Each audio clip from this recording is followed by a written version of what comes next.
On this special episode, we talked to Logan about how he went at Nationals. He did pretty well. Without further ado, let's go to him now on the Cowboy for Game podcast. And I'm Bragg. And I'm joined here today by the one, the only, Logan. How are we going? Yeah, good. So, this is obviously, as I said at the top, a special episode. Logan, you pulled off a special feat at our Nationals for obviously Australia, as how we talk. How'd you go? G'day. I ended up top 32. I think I was 28th after Swiss, and I played Trickstar Sky Striker. Yeah. Which is the biggest meme. Yeah, so we can go like a bit before what you're thinking going into it. So was it before last YCS in New Jersey, or was it like, we were entertaining doing Sky Striker Tricksters before that, yeah? Yeah, we were entertaining with the idea of Sky Striker Tricksters like from the very beginning. I think we weren't expecting it to be this good. Yeah. But we were obviously like going, haha, well, like there's funny interactions you can do here, haha.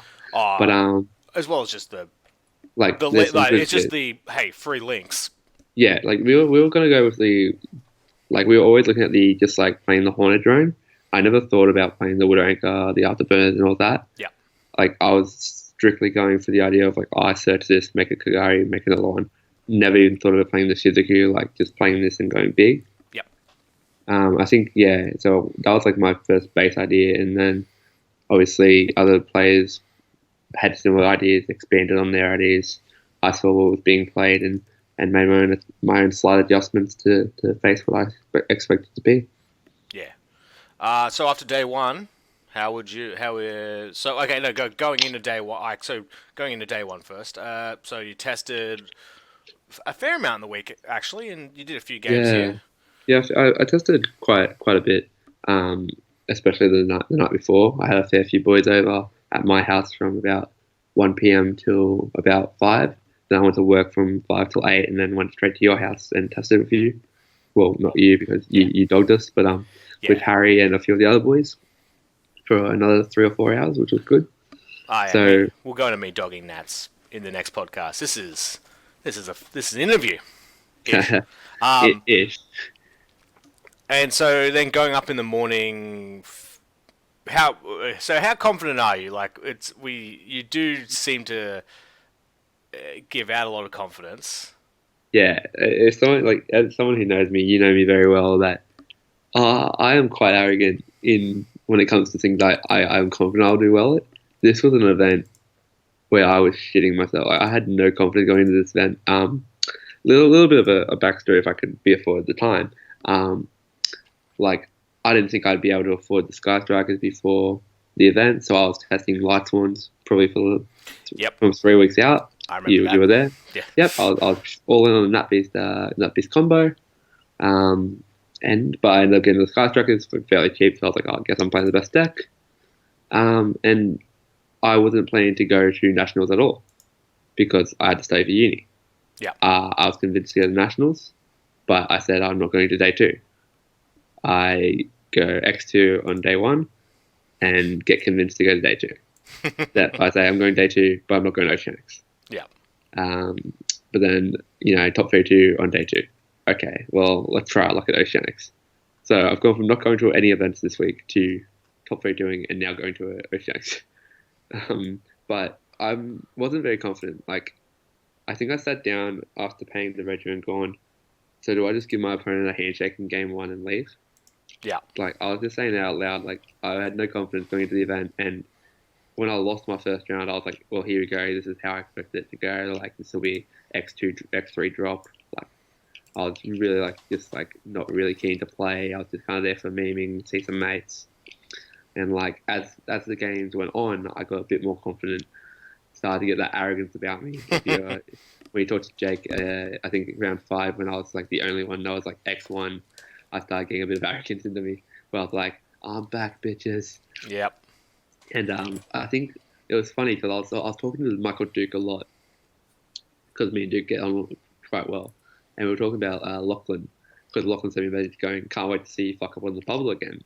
So all day. I'm like sitting there like just going, well, this is it. I'm gonna get to the final round and then lose and then try to Lachlan Feeney. So I was oozing confidence, but I was kind of like shitting myself at the same time. Yeah, it's you have been a bubble boy for up until now. It is, yeah, you've done two ICSs on the Yeah. bubble. Three ICSs on the bubble. Yeah, Three ICSs on and the bubble. and yeah, so obviously you've done that. You're going through the time rules. How was playing the actual rounds? Did the Yeah. It was really good for me personally because I never went to time. Sorry, I did actually. I'll get into that later. But I never had to lose a game to time, and I never won a game because of time. So I always finish my games usually like pretty early into the round or like with 7 minutes ago. yeah? And so I never experienced like the sadness of getting like cucked by it. But from the outside, like for like when we used to wait 2 hours or like an hour to get the next round going, we were lucky to wait maybe 15, 20 minutes for the round to go. So that was really good. We got out of like day one by 6 o'clock, Mm. which was like incredibly good. Yeah, So I was home by 8. them But I splitting decided, Nats up into 2 days is definitely it's it's a good. I feel it's a good decision, but you could 100%. nearly. It would be nice to have it all in one day, but no, you do need the 2 days to. I think maybe you could have maybe had Oceanics be the 2 day and Nats be the 1 day, but I didn't mind. Like I don't mind either way. Um, but yeah, like just the way time was done was really effective. The judges were really stern as well. Like I think Lewis round one, who was also on Trickster Skyscraper, got judge good game winning for slow play with like 15 minutes to go because they just were not having it. Oh wow! Okay, yep. They were really strict. Like the head judge, like straight at the event started, was just like elephant in the room. This we are strict on it. Like you can get DQ, you'll be straight DQ from the event. You will be dropped out, and it will be sent to the Konami board to like decide your fate. You will be banned. So they were like straight onto Oh, it. I'm so glad I didn't go. Yes, they were straight onto that. But if you had a judge ruling, every time a judge ruling got called, if it was like a decent judge ruling, they would give you a 3 minute time extension. Yeah. So that was really exciting. And I was talking to the judges about it, and they were like, it's strictly to stop people from going judge every 2 seconds Yeah. to check rulings, just to not be called for slow play, but to waste time. So I think they ran it really well the way they were strict on it, but like they weren't like foolishly strict. Like there were people who still abused it. Like for like Michael Duke was also on the bubble with me in the final round, and his opponent ended up slow playing him for the win, Hmm. which was and Duke, like I was talking to Duke afterwards, and he was just filthy about it. So like it still happened to people, but I think it would have happened a lot more if it wasn't as strict as what they were, which was good. Do you feel like all the testing and practice was like a big key in getting into not into time? Like you just knew your plays, or did it just Um, were just your game states are always relatively not simple? Sounds condescending, but you know what I'm yeah, trying to no, get at. I think I understand what you mean. I think the game, the testing definitely helps because you know what you're doing, but also like just having the Trickstar deck is just so easy at outing. It's such a deck where you can just kind of like look at your hand. You can look at your hand, see what your opponent's got, and you can. That's like 95% of the time, it's so easy to out the board. So like you don't need to do a whole lot of play. Yeah. But I think it's a combination of both. Yeah. What was the ball that you liked that you felt most confident on and passing in that deck? So like going first, like if I opened up the Hornet drone plus Candina or any way to get to those two cards, I always liked the idea of making the Sayuja play. Yep. My reason behind that was because like no matter what other three cards you have in your hand, you're getting so much value off the Sayuja plus the Hornet drone. Like you're getting engaged back. Like if you open engage, you get even more pluses. But like you get the Hornet bit back, you just keep going, and there's so many pluses. And like every time I made a Sayuja but one, I ended up either hitting a draw reincarnation play, or I was in there with like two hand traps, a scapegoat, or like two hand traps and a shared ride. Like it's like I just kept drawing into these combo cards and like just kept going. The only card, How was Widow Anchor? Widow Anchor, I'd say was arguably the worst Sky Tracker card I used. Yep. And that's a big flaw because I was playing Gaming Wave. Yeah, it's like I love Gaming Wave. Gaming Wave like I'm putting up a deck profile like soon on my Team TPG's YouTube channel, which we haven't used in years. Yep. But just because I needed somewhere to use it, I might do it on TPG. I'll probably will, but now it's gonna be there. And I was just like talking about like Widow Anchor is great because like you can do so much stuff with it. But Jamming Wave and Afterburner, just being able to like going second, remove so many cards. Like it's a 2-for-1 after like turn one. So if you go second, you just like terraforming for light stage. They're probably gonna stop light stage. So then you just like engage, search the Afterburner, and you get 2 pops, and it's just fine. Like it's so fun. Yeah. It's so fucked. But yeah, so I think Widow Anchor is like the worst, but like that still doesn't mean it was bad. I still wouldn't take it out. Like it's still one of the greatest cards in the deck. Yeah. What was your matchups? Yeah, so my matchups round one, I versed the mirror match, and I ended up losing that game. Like I said, I ended up losing that really quickly. I lost it in like 10 minutes, which was depressing. He just opened like so insanely good game one. Like it was just like so like I opened triple reincarnation and like double ghost spell game. No wonder. Yep. It was like so bad. It was like the worst hand, and like I hated ghost spell. Ghost spell was fucking awful. But that was fine. And I looked at my game one and I was like, oh, that's okay. Like I don't care. Like that I can forget about that game. It's irrelevant. Like oh shit hand. Game two. Sorry, I just gotta lose my voice. Oh, good old H2. What a drink. Game two, I opened up really well, made the user board. And I had the set shared ride. And so I was feeling pretty confident. I had like a terraforming hand for next turn and a Candina. I was like, all right, I'm pretty sure I can like win this game by shared riding my opponent, and he won't like. He'll either give me a bunch of cards and I'll draw a hand trap, or he'll just fucking stop. But this motherfucker opened like a god. He opens like mind control, engage, and like terraforming Candina, and like another like it's like a twin twister. And was it Ash for the shared ride or some shit? Yeah, no, he didn't Ash the share ride. He like kept going through it. It was fucking crazy. Like so he like twin twisted me straight away, and I changed the shared ride. He's like, okay, cool, I don't give a fuck. So he then like mind controls me, and then he just like proceeded to OTK me. Yep. And like I got like 10 draws and didn't see a single fucking hand trap and just got OTK, and I was like, well, fuck, I hate this game. So I was just sitting there like, I hate this. What the fuck? So did you go into more mirrors, or was some rando stuff in there too? After? Yeah, so I ended up round two versing Elemental Sabers. Yep. Say no more. Move on. I just want to say it was a dream crush, but like it took me so long to win that game. Not because of like it took 2 turns to win each game, but it took me like 10 minutes to read each Elemental Saber card. So that's why our game took so long. But yeah, so that was a pretty easy win. Round 3, I versed Draco. I actually versed the former Nara guy. Yep. So he opened game 1. He opened like anti-spell field drain, and so I was just like, what the fuck do I do against that? So I just scooped. And then game 2, I decided I was gonna go first, but I still started in the 3 evenly matched. Yep. Because like that card's just insane against Draco. So even if you don't open it, like if you just like get like behind, you can always like just have that chance of top decking at late game. Yep. My opening hand ended up being triple draw, evenly matched Ash Blossom. So I ended up just passing turn, drawed him on his turn. Yep. And so I drawed him on his turn, and he had like 4 set in the diagram. So then I drew for turn, and then evenly matched him, and just proceeded to win the game because I drew terraforming. Yep. Then game 3, he went first, and he just set 5 paths.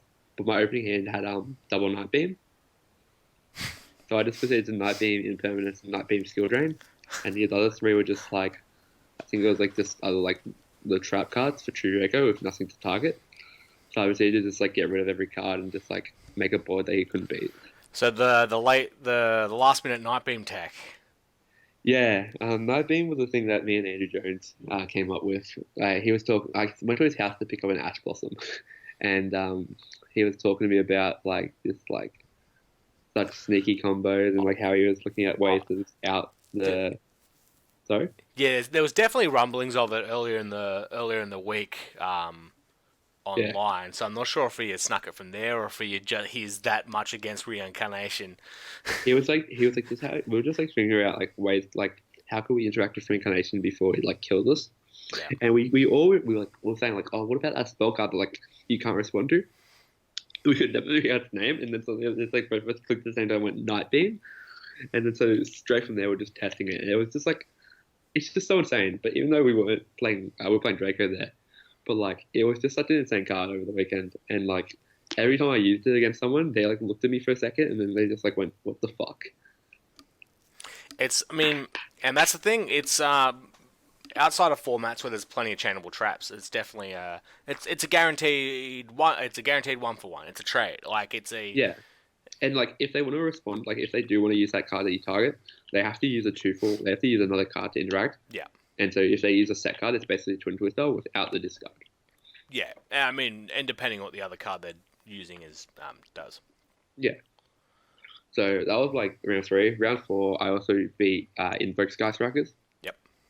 which was like this was a game where I made the Shaggy to play because like he just let everything go through. So I was feeling so confident, and then he gammoned me on Sayuja, and I was sitting there with just a Cantina in hand and like one set card. I was like, oh fuck. But I ended up like still winning that game 2-0. I don't know how the fuck I did it, but like I think he just like my set card was Reincarnation, and I was pretty sure he had the second invocation, and he only played two, and I ended up getting rid of both with Reincarnation because he didn't know that I had it set because he didn't see it. So I was pretty lucky in that game, and then game two I just proceeded to play the way Trickstars do, which is just so degenerately getting a bunch of pluses and you don't get to play. Yeah, so that was round four.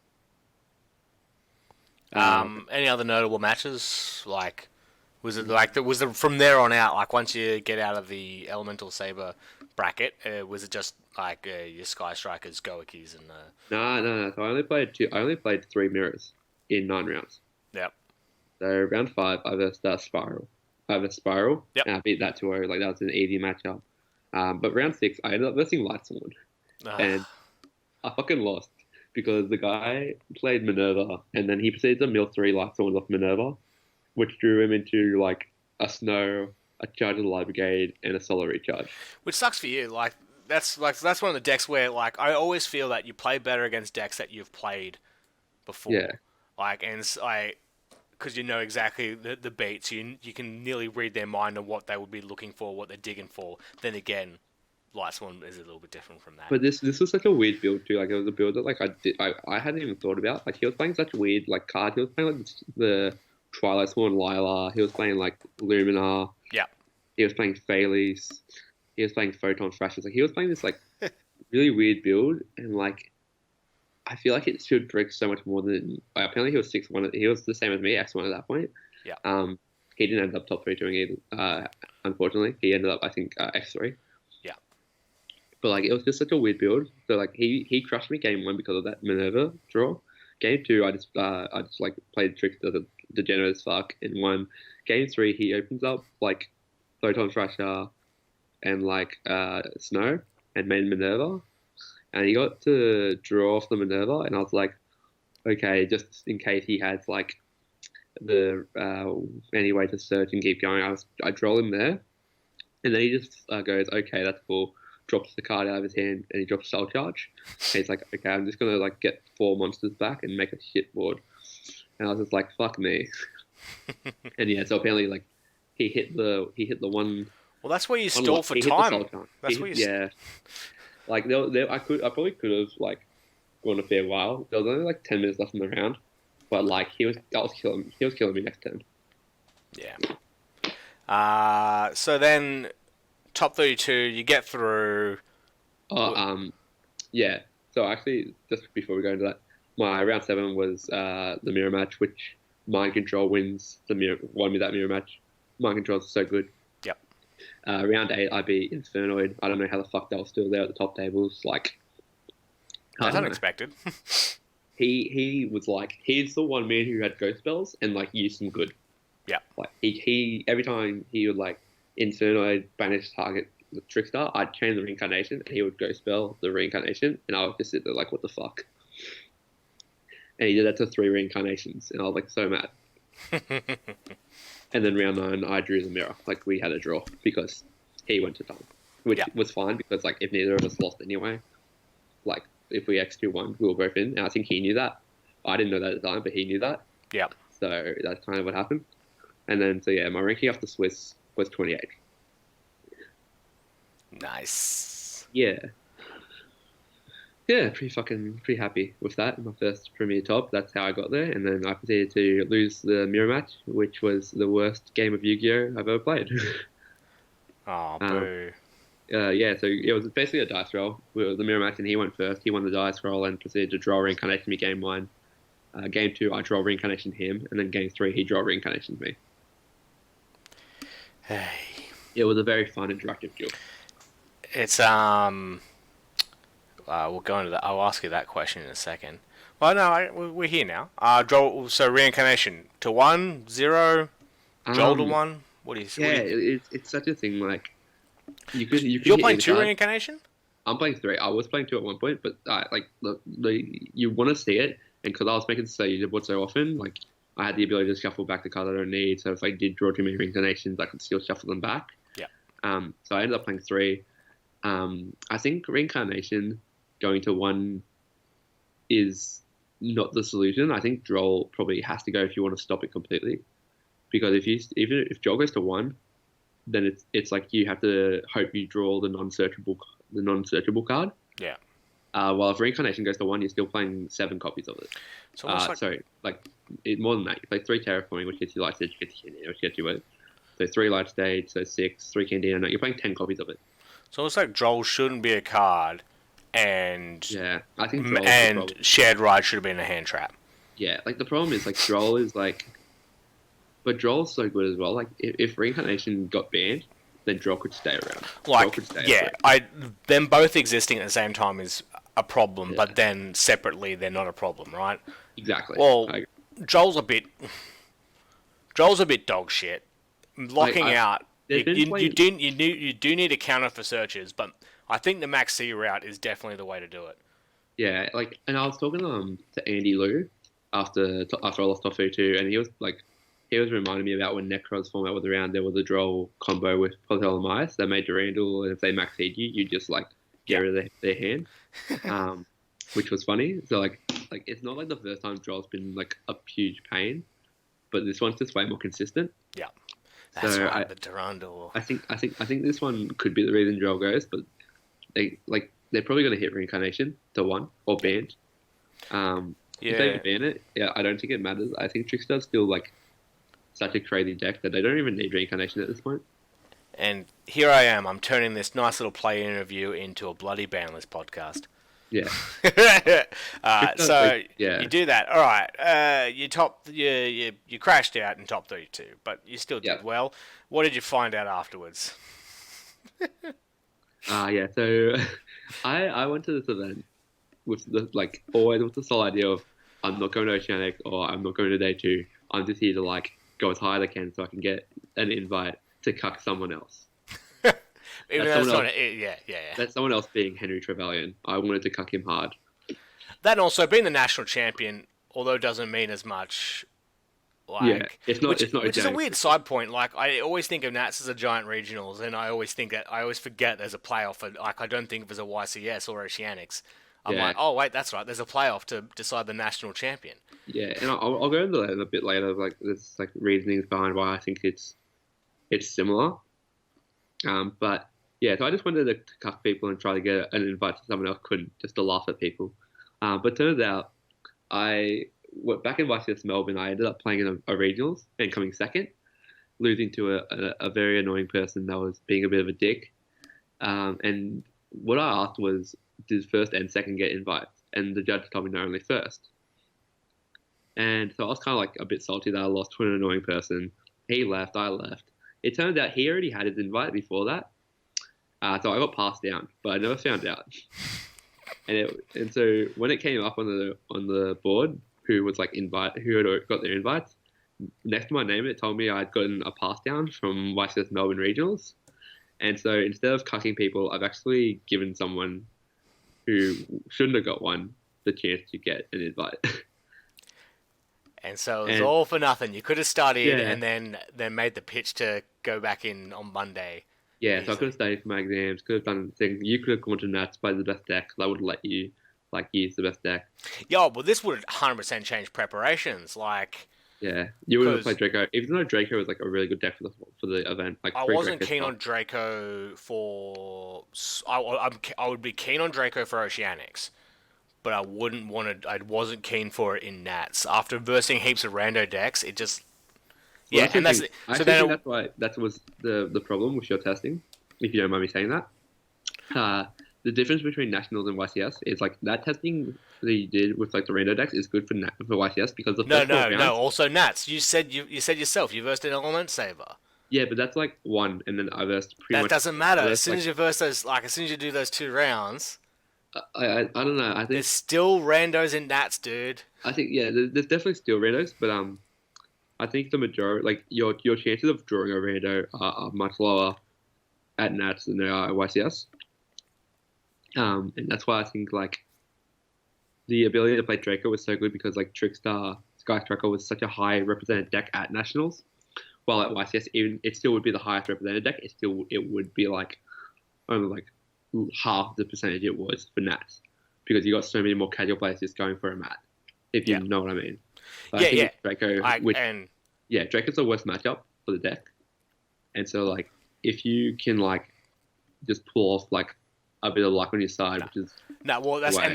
that's just not a direct like a chance. Like, yeah, I get it. My odds are higher than a YCS, but Yeah, still, they're not high enough to not run into a rando deck, and then I go shit. I just wasted my Saturday. I mean, yeah, that was my feeling after round one, to be honest. But then you bounce back because you had the good deck and you had the perseverance and the stuff, the Yeah, right stuff. I had the good deck. So we've talked about that. We've done that. Talked about going to Oceanics. Yeah, Are you changing stuff in the deck? yeah, I'm definitely made some changes Obviously, already. you don't need to say it. We'll probably have you back on the Um, pod what you did. yeah, yeah, it's nothing too crazy except like I promised to lend cards to people for Oceanics I was playing, so I can't play those. Um, and and then also like getting rid of cards that are fucking awful, which if you read Well, back to the yeah, podcast, you can figure out. It's, Obviously, it's Ghost Spell because that card's fucking shit. Because Gokies don't matter in this fucking event. Because still a few Gokis snuck through though. I'm very curious to see get their thoughts and feelings on it. Like it's just bad though. Like how people lose to it. Like they're 3 and 4 card combos now, and they lose to one hand trap. So unless they just like got the luck of God, I don't see how they're good. And like until Linkaribo, then I can understand like because it's 2 cards. Yeah. All right. Thank you very much, Logie Bear. We'll have the No, thank you. we'll have a normal episode tomorrow night, which will be a recap of Oceanics and other probably be more on par with the normal episode tomorrow. But anyway, thanks. Ah, sweet. Thank you for the time. Thank you for listening. This is the Team Cowboy for Game podcast. Ciao. Arrogance is key, team.